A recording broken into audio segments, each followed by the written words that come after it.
second half of the CITES 2011 conference, and well done, take a chocolate fish for all of you for actually getting here, finding it and being here more or less on time. We will start just a few minutes late, so we'll allow Professor LAURILLARD to talk a little bit longer to eat into our coffee break by 5 minutes, so I hope that's going to be okay with you guys. Just to give you, for those of you that don't know Professor Diana LAURILLARD, it's a real privilege that we have her here. She's a frequent visitor to Hong Kong, but nevertheless, it's absolutely amazing and fantastic as far as I'm concerned that we have her as our keynote speaker. She's currently the chair of learning with digital technologies in the Faculty of Culture and Pedagogy at the Institute of Education London University, or it's just London University, I believe, not the Institute. No. Her current research is in two related areas. Developing an interactive learning design tool to support teachers moving towards blended learning. Very, very topical for us. And also she's working with teachers to investigate the design of software interventions for learners with maths difficulties and disabilities. In both cases, the intention is to bridge the gap between teaching and research. So again, this is absolutely spot on what CITES is all about, the research symposium is all about. So we really are lucky to have her, because I know that she is very busy. She's not only at this conference, but she's going to another conference next week, and then the following week another conference, and then the following week she's off to Beijing. So we really are, I think, blessed to have her. Previous appointments include the Head of E-Learning Strategy Unit at the UK's Government Department of Education and Skills. She was the visiting committee on IT at Harvard University, the Pro-Vice Chancellor for Learning Technologies and Teaching at the Open University, and in fact I was attached to the Open University in, I think it was 1990, but I missed Diana LAURILLARD then because you were on leave, I believe, and I actually shared the office with Derek Roundtree at the time. You could have been, yes. Yes. Your current appointments, Professor LAURILLARD's current appointments include the board of the Observatory for Borderless Higher Education, the Centre for Applied Research in Educational Technologies at the University of Cambridge, the Council for Fern Universitat at Hagen, the panel for the National Teaching Fellowship Scheme, and the external examiner for the University of Oxford. My goodness. So, wow, what a load. Without further ado, may I introduce to you Professor Diana LAURILLARD. Thank you very much, Bob. It's a real pleasure to have the opportunity to be here, because the title for this conference is so well targeted on what we all need to be worrying about, and I think I'm going to be taking part of my cue from what Amy Choi was saying this morning about the huge load that teachers have to face now that we're trying to incorporate IT into our teaching in an effective way. Of course, it's always been there for some time, and it's in the environment, so we use it. But the real question is, how do we use it effectively, especially when the technology keeps changing. As soon as you found a good way to use the latest innovation, another one comes along, and you have to start rethinking everything in terms of that as well. So there's a real challenge for teachers, and that's really the focus of what I'm going to be talking about. Because I think unless teachers are able to seize this opportunity and work together to work out how best to meet the challenge of new technology, then we will always be dragged along by whatever the latest gadget happens to be. We have got to somehow seize control of that process. So that's why this is called Building on the Work of Others, Teachers as a Professional Community. Teachers as a community who are able, as professionals, as a normal part of what they're doing, seize control of what the technology is offering us. So that's what's behind it. The outline for the talk is to think about this problem of sustainable innovation in IT in education. It's not just about dealing with the latest brilliant piece of technology, it's the way it keeps coming up, and then maintaining what we managed to find out about the latest idea in the mix with all the other technologies as they come along. So that sort of sustainability is an issue.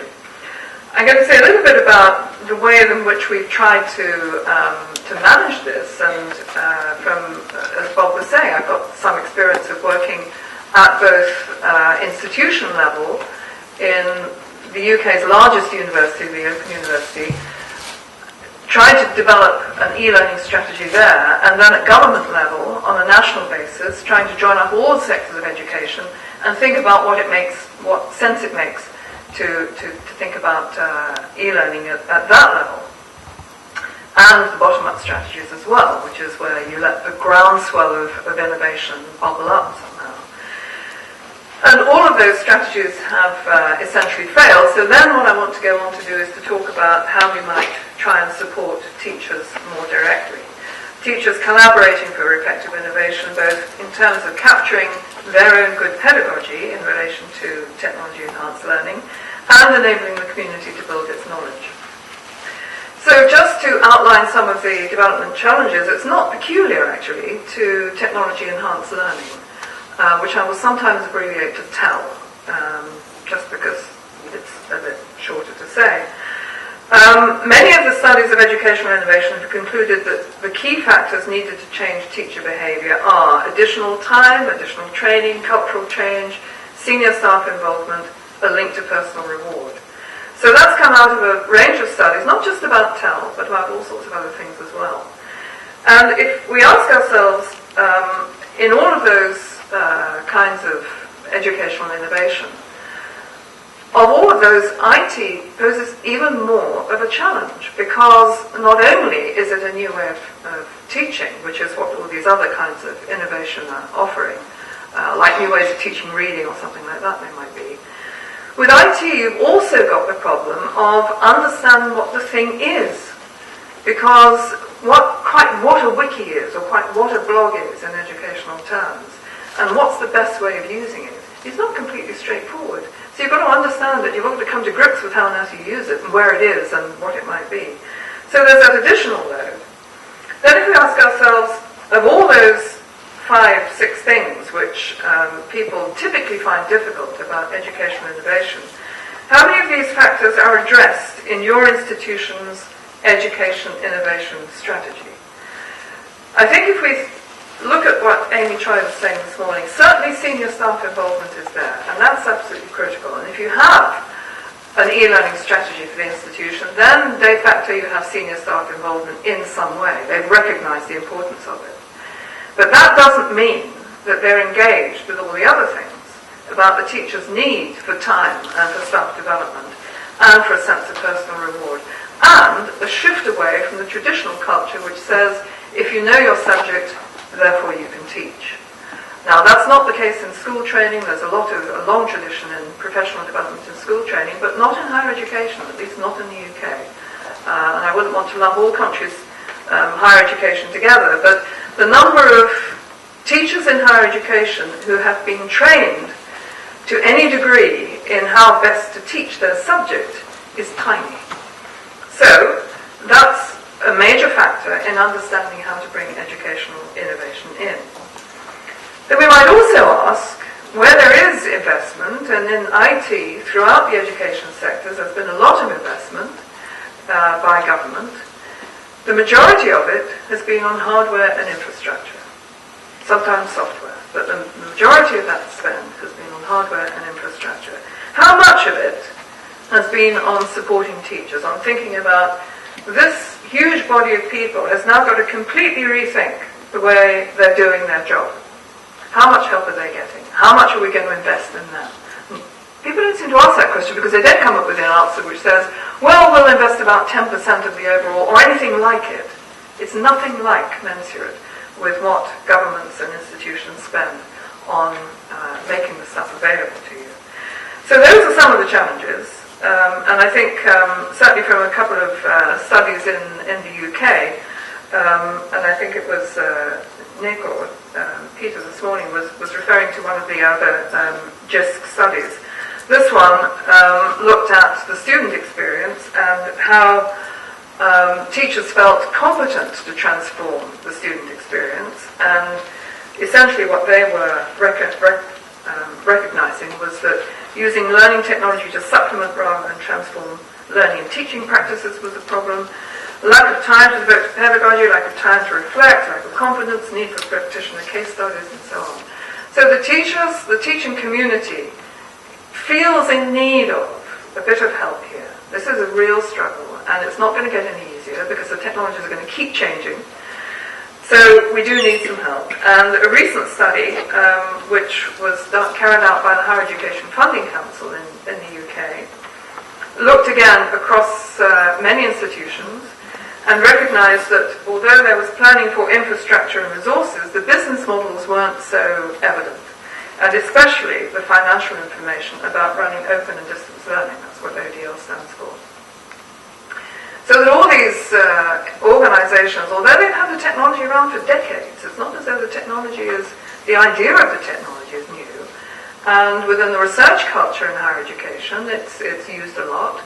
Within the leisure culture of all of the staff in universities, colleges, and schools, there is a lot of use of IT. But bringing that into understanding how we can make the transactions between teachers and learners different is a real challenge, and that's the one we're not meeting. If we look at the government and institutional strategies over the last 30 years, the tendency has been to set up central organizations which last for some period of years, and they will be organizations which have been put in place to try and make provision for helping schools and universities with the hardware and software infrastructure. And there are other institutions which make resources available or make resources freely available. Mostly they're based on short-term projects with short-term funding of about 3 or 4, maybe 5 years. And then the funding comes to an end, and you lose all of that expertise and the staff, which have built up the expertise, and they go out to the wider world very often. So that's been a repeated cycle in the UK.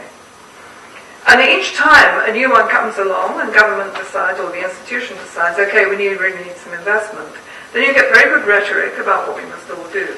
But the follow-through on that initial investment is so weak. There is no planned return on investment. That's one of the big problems. It's all seen as being innovative, and we'll set this up, and it'll be a pump primer for institutions. Then, once they've seen what can be done, then they'll carry on and do it themselves. But it's never set up in the way that you set out to try and solve the problem of how are we going to make this organization work better as a result of using the technology. And that means understanding how to make teachers' and students' lives more efficient and more effective in the way that we're using it. And it's got to be set up that way and evaluated that way, developed and measured that way. Because if it isn't, then the same thing will happen all over again. It won't get embedded, it won't pump prime anything, and you'll lose the staff, and you get those constant waves of innovation, development, hope, and then the trough of despair. So, the alternative, of course, is that people then say, and this is typical of ministers in governments and in some senior teams in universities as well, will say, well, it's fine because the technology is always changing, that's what will drive the innovation. Or, well, if it's so important to teachers, then they'll discover the solution for themselves. If they really think this is important, they'll do it anyway. And if they don't think it's important, then maybe it isn't. The other issue is the market will provide, because there is a strong commercial market in the development of educational software, and indeed they have provided software. Whether it's educational or not is a big question.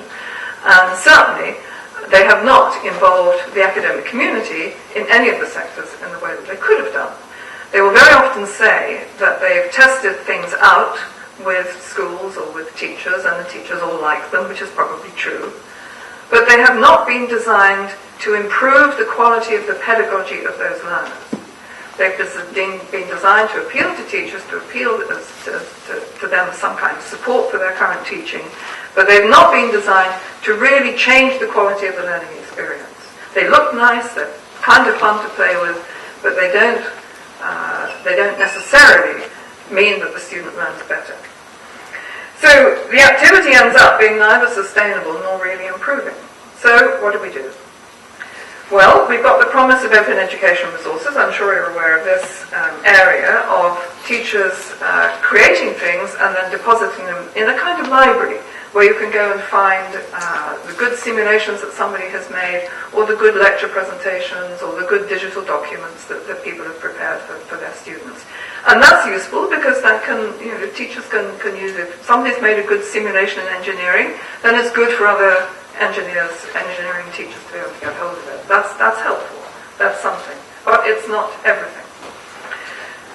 Now I think we need to be able to focus on supporting teachers as collaborative innovators, because there is a tremendous amount of innovation to be done here. The technology keeps changing. That means that there are more and more opportunities all the time of what we can do. But we can't do it as craft amateurs working in our own little space to figure out how to do this. It can only really be tackled if we've got the collective mind thinking about how to do this. So I think the collaboration is extremely important, that community of designers. And those people, if we're going to be treating teaching as a form of design, then we're going to need design tools. And again, there are some design tools, but they're not really being used by teachers as much as we need. And the other point I want to try and propose to you is the idea of capturing the pedagogy of effective innovation. Because there is a huge field force out there of teachers and lecturers who are experimenting and who are finding good things, good ways of using things. Just talking to people around the conference this morning, there are some lovely ways of using wikis or something like that to change the way in which the teacher can see what the students are doing, to see the way that their ideas are developing. Now, that's an important thing to know. It is no good if it's just known by that little group of teachers who's doing that. And they're probably not actually going to write the journal article to publish it. And in any case, the other teachers who need to know about it probably aren't going to read the journal article. So how does that knowledge get around? That's why we need to be able to capture it and find some way of moving it around. So the other aspect of this is the idea of pedagogical patterns for articulating pedagogic discoveries so the community can build its knowledge of teaching and learning. And I think actually this doesn't just apply to the use of technology in teaching and learning. I think this is equally valid for all the other kinds of great pedagogic innovation people come up with. Because they are there in the literature, and sometimes they're there in teaching magazines and teaching journals and so on. But teachers are so pushed for time, they don't really necessarily have the opportunity to read them and then think about how to incorporate them into their teaching. So, although I wouldn't say it's unimportant, and it's fine to have the journals, they are not going to be the solution to how we as a community tell each other about what we've discovered. So, in a way, it's like treating the teaching community as a little like the scientific community. How does scientific knowledge move forward? It moves forward by people discovering things, working with them until they've got it really, they're sure what they know, and then they publish it, and then other people can build on that work and say, okay, it's right up to a point, but now I can critique it, I can take it a bit further. That's how knowledge builds. And in teaching, we equally need the knowledge of how best to use the technology, and need to keep building on what each other has done. So this is what I mean by a pedagogic pattern. And implicit in this is to think about one's pedagogy as embracing both form and content. The content is the particular topic you happen to be teaching, the form is the way you teach it. So let's take a particular example of the water cycle. The learning outcome is defined as being a clear understanding of the role of the critical factors in the system. And here's a very brief summary of how this teacher is approaching it. Through preparing what the students have to do is prepare their own animation of the water cycle to demonstrate the role of the critical factors using their lecture notes, presenting it to their group, defending it against questions and comments, and revising their account in the light of the tutor's summary of the discussion. Okay, so that's fairly unremarkable little piece of pedagogy, quite nice. Teachers worked it out, and then we can strip out the particular characteristics of the content, which is all about the water cycle. But what's left is the pedagogy. That's the how that teacher was working with, getting students to understand the critical factors in that system. So the learning outcomes stay the same, Most of the rest of it stayed the same. The only bit which is taken out is the content. Which means that we can now change the content to something different. Now suppose you have a teacher of library studies who wants students to understand how search engines work. Then you have exactly the same form, and I haven't changed anything else. All I've got is just changed the coloured bits, which is what the thing is about, what the students have to do. They have to prepare an account using a search engine, and the resources they have to use are the library guidelines. And then they produce an account with their summary and then the teacher. So all the rest is the same. So potentially, we could be defining our pedagogy in those sorts of terms, which then can migrate across different topic areas. Perfectly good pedagogy, no need for it to change that much. So the black text here is the pedagogy, the coloured text is content specific. So what it would mean is that you have a teacher, let's say a teacher who's teaching something about using a search engine, who then exports that pedagogic idea to a patterns library, and the teacher only really wants to think about their specific content. They don't want to have to think about generic patterns. But once in the repository can strip out the specifics of the content and make it available to another teacher who's looking for some way of teaching a clear understanding of the role of the critical factors in the system, finds this pattern, imports it, and then populates it with his physics content. Not only that, but he needs some resource, which is how you look at what the water cycle looks like, and there's a little animation he's imported from an open education resources library, which is where you get resources. Now, having done that, this teacher then thinks, well, that pedagogy was okay up to a point, but actually I want my students to do a bit more than that. So he's got them not just producing a summary, but collaborating to produce a better animation than the one they started with to post on the school website. So he's made it a bit better, and what he can now do is post that back to the patterns library, which has now is generating a little family of patterns, which are similar to each other, but gradually improving. The original teacher can take that down, import it to her own context, repopulate it with her topic, and has an improved pattern to boot.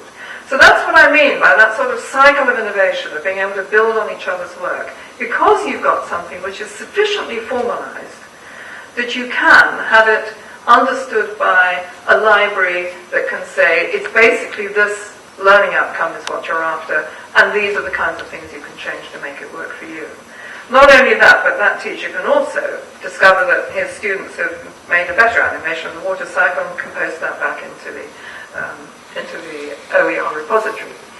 So you have the means by which the teaching community can build and improve and extend its knowledge. So for supporting teachers designing learning, I think we've got to look at that notion of building on the work of others. And for that to be possible, we've got to be able to articulate it. So being able to articulate the pedagogy is important. And that then allows us to adopt someone else's work and also to adapt it. And that is crucial. That's the big problem with open educational resources at the moment. They're not being used as much as they could because you can't actually change it. You take down that nice simulation that someone else has made, and it's actually very difficult to edit and make your own. So the number of people who are using external open education resources is, well, a lot of people are, but it's not changed anything very much. So being able to adapt it and test it yourself and then improve on it and then give that back to the community, I think that process is very important for the individual teacher. They want to be able to make it their own. That means we can share designs, and it requires a formal description that isn't so formal that only computers can understand it, but isn't so vague that only teachers can understand it. It's got to be some kind of format that, of the sort that I've suggested that would allow that. So we're developing this notion of a learning design support environment, which would hopefully make it easier for teachers to engage with this, up to the point where they're helped with the process of learning design, where it's not such a barrier, where the threshold for entry isn't put so high as it currently is at the moment? Is there some kind of starter kit you can give to people, which is some advice and guidance, some concepts, some ideas, a way of understanding what it is that you're developing, and some ideas from other people that you can build on? Would that sort of approach actually help this process of innovation work? So the formal structure of a pedagogical pattern might, if you're looking at something human readable, look something like this. This is an example taken from one of the TEL projects currently running in the UK, which is from a dental school.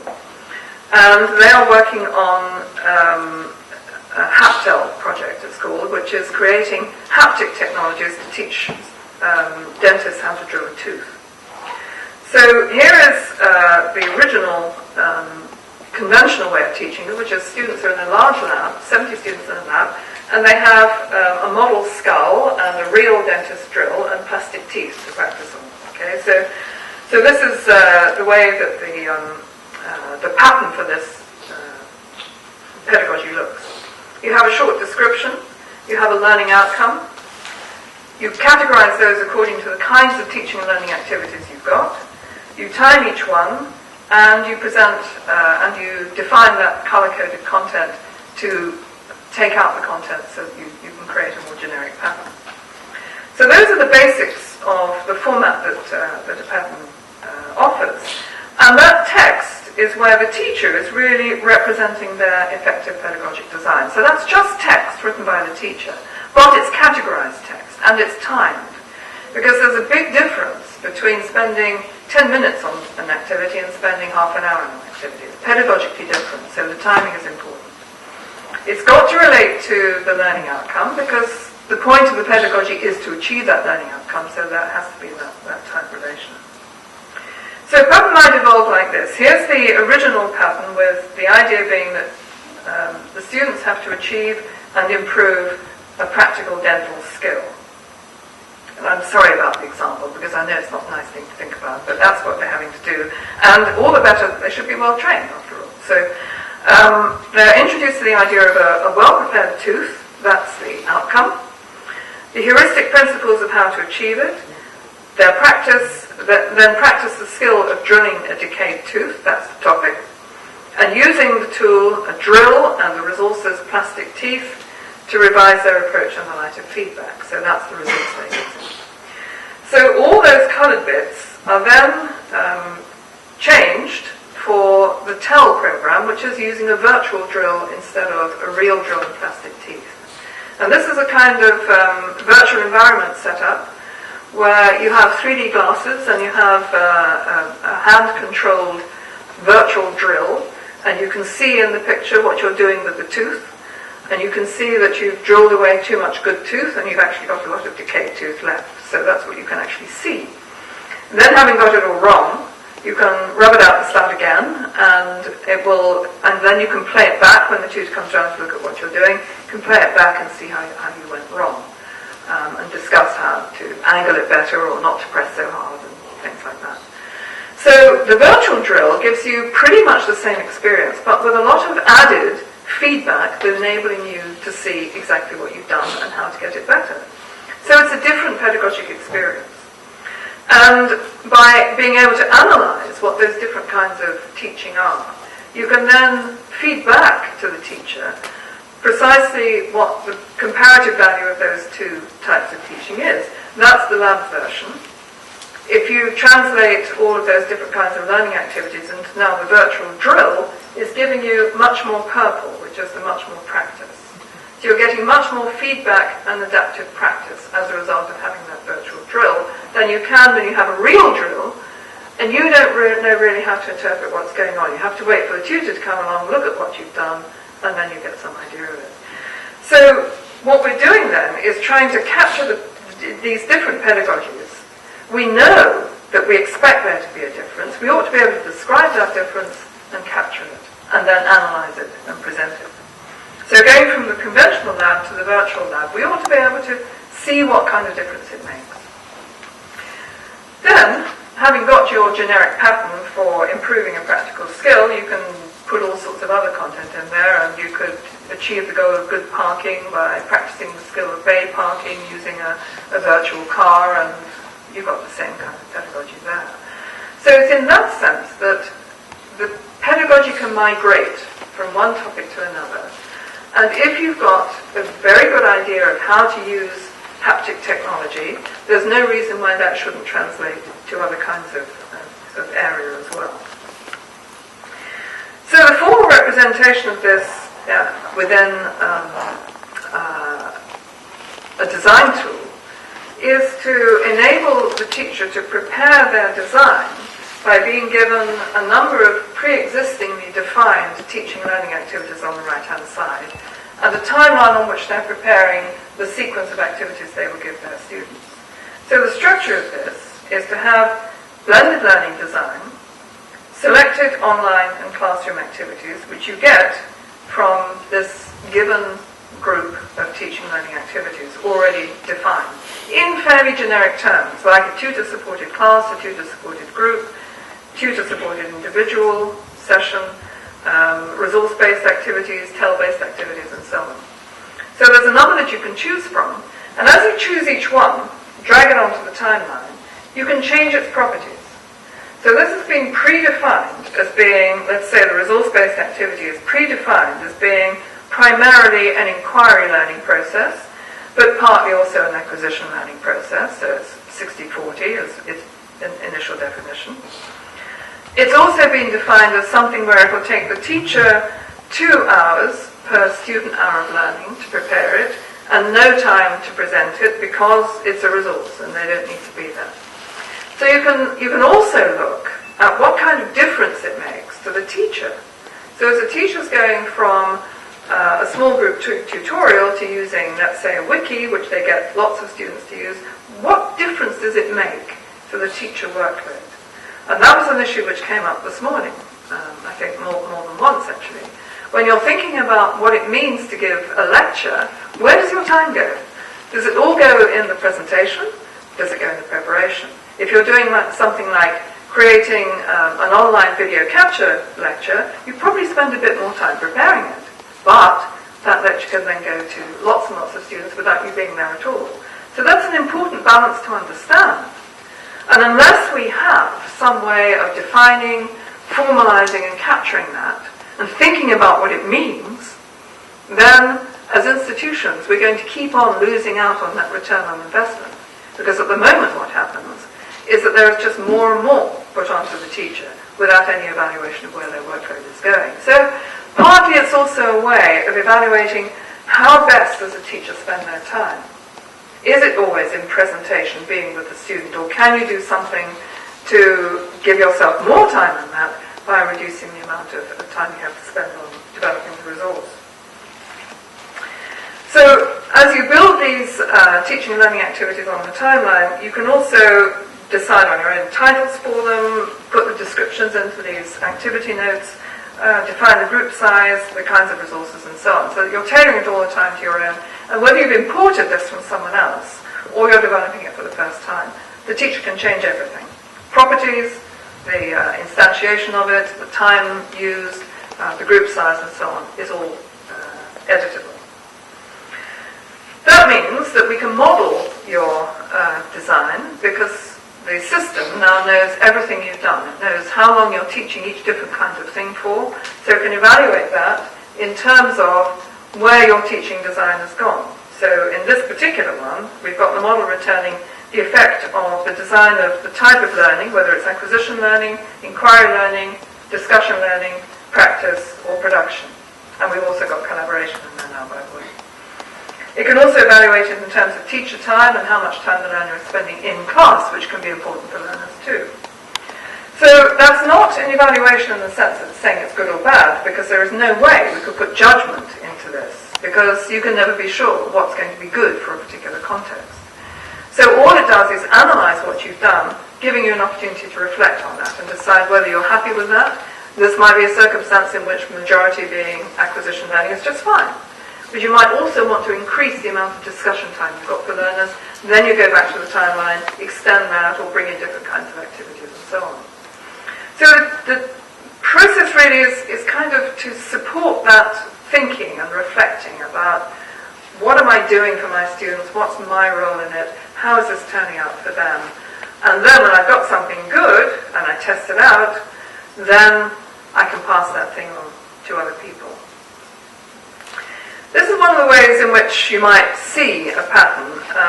This is a different part of the project where there's a website where you can go and look at existing patterns. So you can browse through patterns in this sort of way, which are defined to have these different parameters at the top. These are the colored bits, which I've talked about before. And the black bits are, again, are all the pedagogy which has been designed. And this is one which comes from a teacher in Australia who developed this particular approach to helping students with a search engine. So they type in 2 keywords, then they've got to find the target output is search hits relevant to a particular topic. And she's designed it so that all the black bits are the way in which that would be approached. So if I want to adopt that, but I'm not interested in search engines, I'm interested in climate change. And so what I'm going to put in is not a search engine, but a climate simulator. And now I can see it automatically populates, as I've put in, my target is increased rainfall, and what the students have got to do is change parameter values. And then the rest of it is the same. So toggling between those two, you can see that the pedagogy has stayed the same, but I've got into a very different kind of topic area now. And that's where the teacher represents their most effective pedagogic design, again, is in that text which describes, this is the sequence of things I want to get my students to do. So as you're thinking about that mobile technology example we heard about this morning, the really critical thing there seemed to be the activity which the teacher got the students to do when they went out with it. It wasn't the technology itself, it's what the teacher got the students doing. That's the bit that you want to pass on.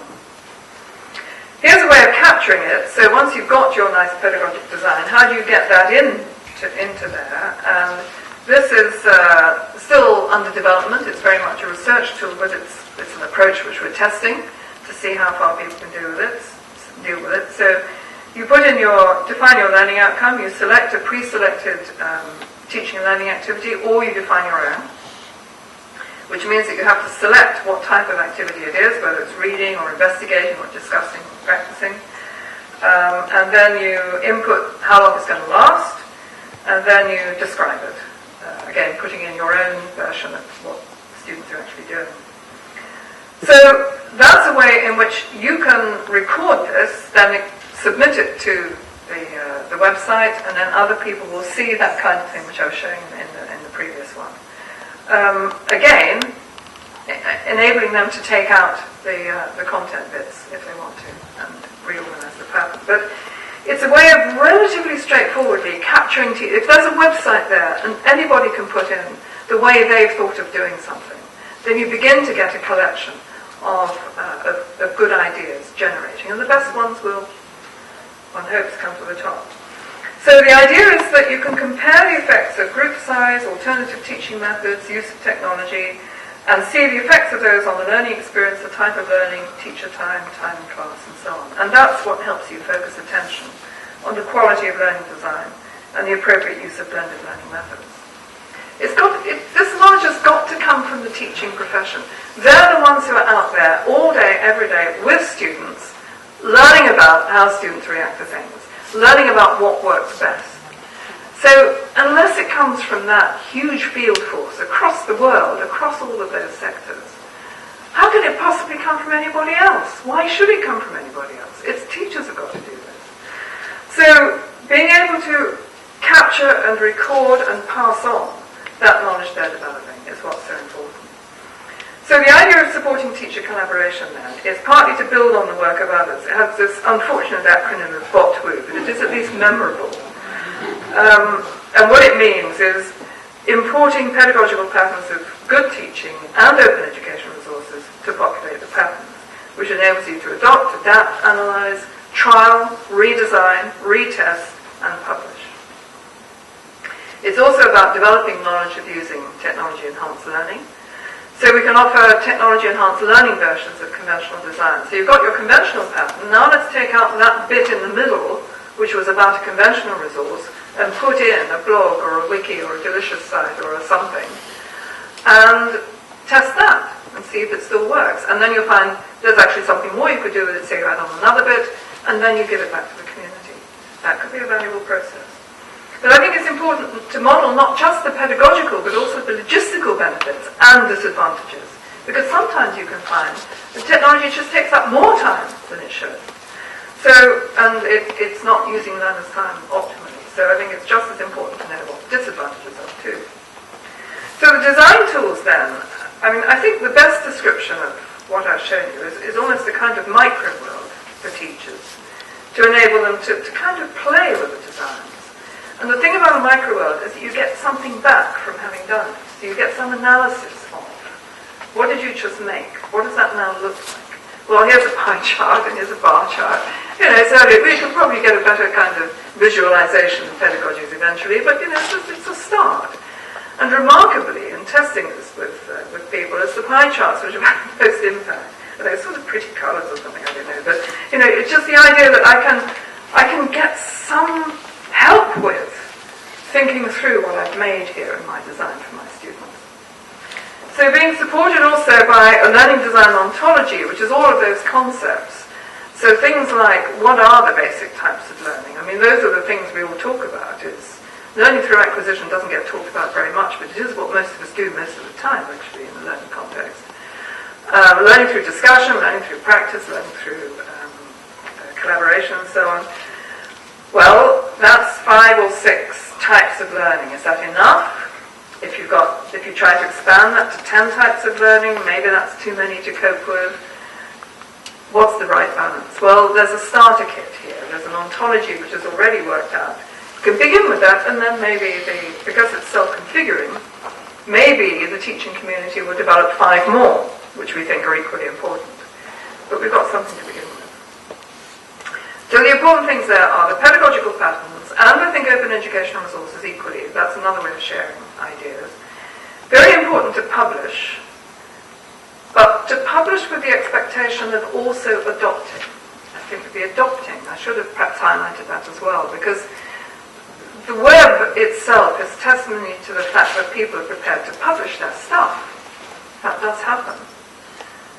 But more important almost is to adopt what other people have done and use it, so that creates that engine of innovation, that flow between them. The micro world, the learning design ontology, the expanding community knowledge base, all of those are important aspects of that. So this learning designer, this is the sort of the main page of how you define your session. Enables you to build on the work of others by finding relevant learning patterns, to select from menus of learning outcomes and learning approaches which will enable you to find the learning ones, approaches which are relevant to you, to edit and trial the learning design. And there's also designer's reflections, but there's also student feedback. Now, here's another issue. What about students' designs? Students' designs for learning. That came up this morning as well. Now, the students can leave their feedback on this, they can annotate it because it's a thing that's there. They could also be using the same design tool. Maybe they've just been through a session of how you were teaching online tools or something. They've got a better way of doing it. Well, how am I getting them to do it? I'm not sure I would require students to do that, but they might like to offer a better approach. So it could make a reality of that too. Now, underlying all this, of course, are a lot of assumptions. Does it make sense to talk like this? Does it make sense to try and capture and quantify pedagogy? The assumptions are that personalized learning, group work, and whole class teaching offer different kinds of experience. We do believe that. So we ought to be able to represent that. That's what the underlying assumption is. All these things can be contrasted quantitatively in terms of personalized, social, or one-size-fits-all kinds of learning. Well, if we believe that's true, we should be able to represent that.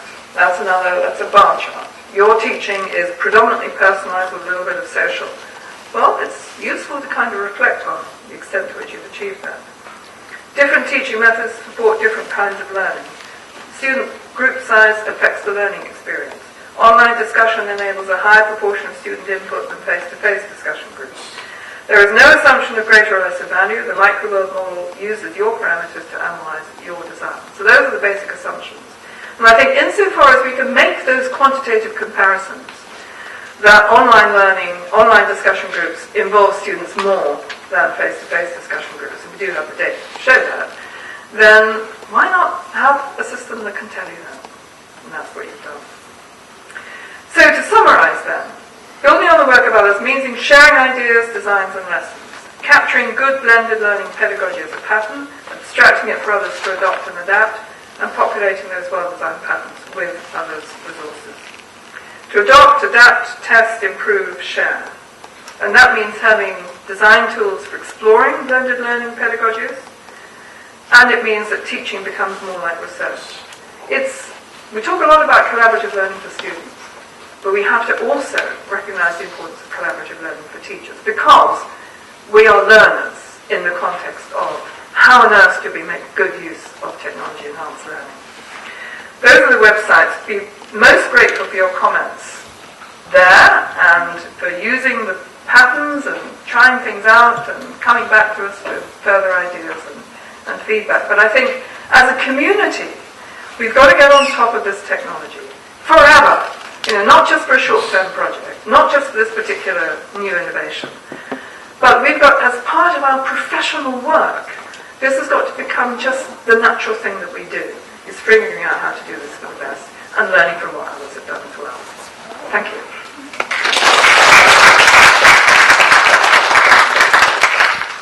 Fantastic, Diana. Thank you very much for a very interesting presentation, which has given us a lot of food for thought, in a very structured way. I mean, there's many things that I will take away from this presentation.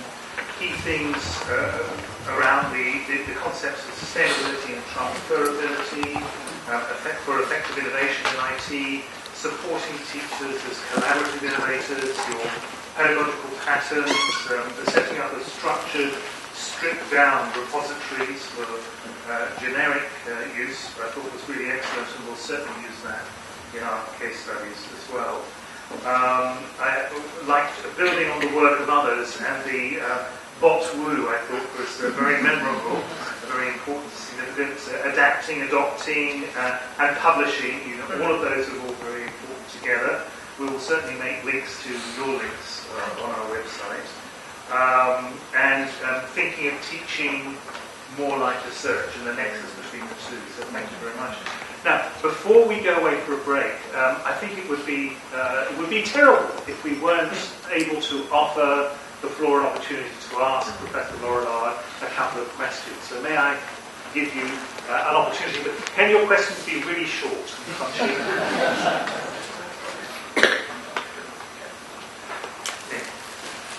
Well, I've listened to talk, I was being reminded of communities of practice. You talk about the practice that teachers, the practice that yes, it is. You just have to talk close. Okay, I'll talk to it, we'll see.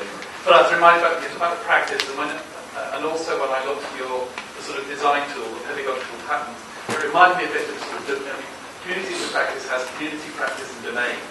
If you sort of look at Wenger and Learn's work. So, I mean, the pedagogical patterns are sort of the reifying of practice into the domain a little bit for me. That was the analogy I was making. So I was thinking a little bit, well, where's the community then? So, I mean, if you're going that, you sort of want the community of teachers to be who are adopting or adapting these things to be coming back in, which would maybe then elaborate the domain in the way that you were talking about, because you said this is the starting point. You don't.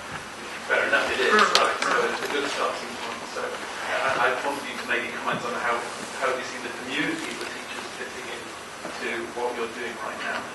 Well, I mean, it's for them. And you have to build a community. You have to work quite hard to build a community, as anyone who's tried to do that online knows.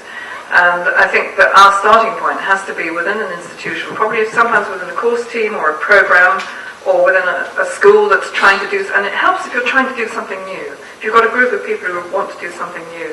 It also helps if you've got some kind of institutional person there who's like the learning technologist, or the person in the faculty who's the learning technologist, or somebody who can take responsibility for helping people get started.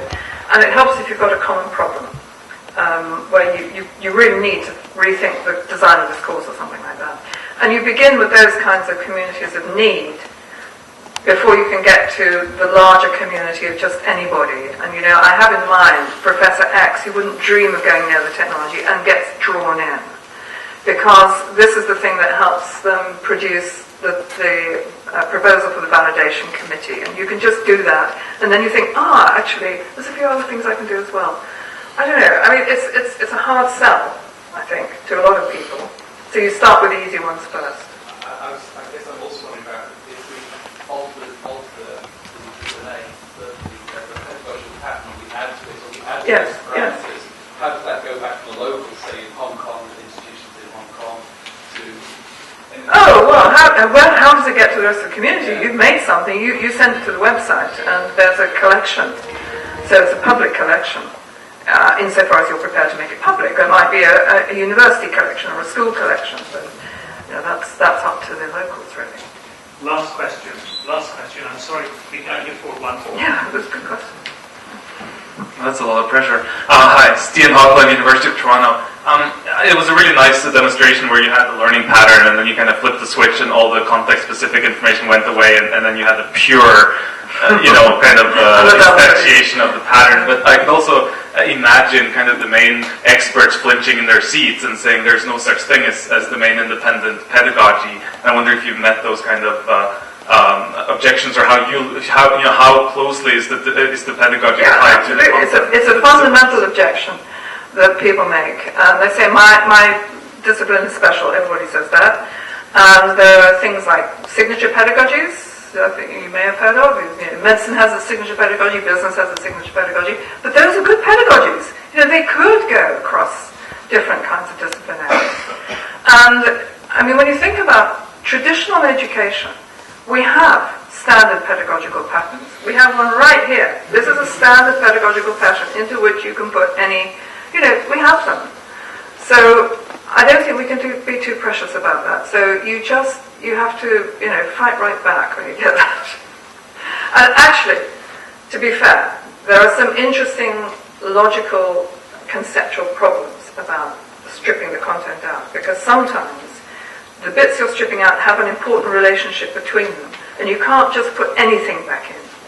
So, this is early days, don't quite know what those issues are going to be, but it's a very interesting research exercise. Wow. So, nice question, thank you.